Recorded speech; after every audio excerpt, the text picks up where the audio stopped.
The Queen of Granada, by M. Riff. Chapter 134, The Bicycle. Tobar hadn't fully recovered from his memory loss and the physical aftermath of his unfortunate cliffside crash near the bridge. But surprisingly, he could still play the guitar just as skillfully as he did before the accident.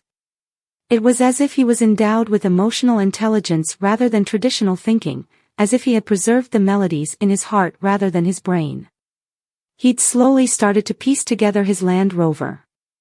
He had dragged it to a workshop owned by a friend who allowed him to do the repairs himself. In exchange, Tobar lent a hand whenever they needed an extra set of hands. Under the same conditions, he had transformed the Volkswagen into a camper.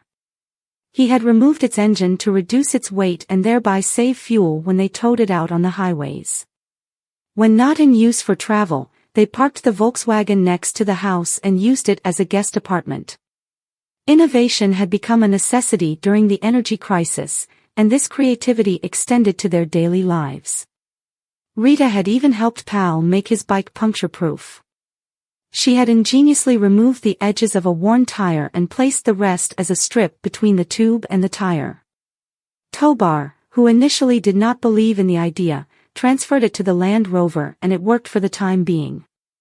Meanwhile, Rosen was busy with her clients and allowed Rita to join her in sessions and learn from her.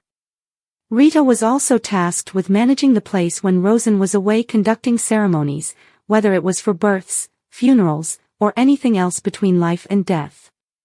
Rita had been granted access to Rosen's medical and nursing books, as well as her recipe booklets for herbal medicine. One morning, as they washed dishes together, Rita commented, "I've noticed that most of your Roma clients come to us with health problems, while Spaniards and tourists seem to have issues related to nightmares and fortune-telling." Rosen nodded and replied, "You're absolutely right. Spaniards and tourists have access to a healthcare system that can address their basic needs, which is why their concerns often seem more like luxury problems compared to the Romas." With a mischievous grin, she added, "You know, many of the houses around here are actually caves carved into limestone.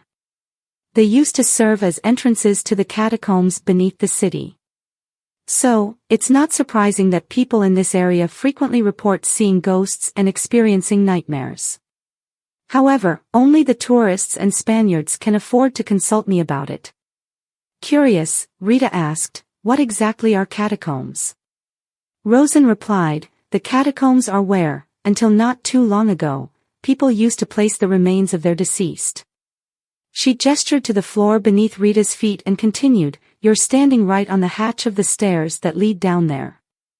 Rita stood with a dish towel in her hand, drying a plate. She was about to drop it on the floor when she took a quick step back, away from the hatch. Staring at it with wide startled eyes, she asked, "You mean it?" Rosen answered quite casually, "Yes, of course. I've been down there several times. There are bones and skeletons scattered everywhere. If you're interested, I can find the flashlight and we'll go for a walk down there, right away."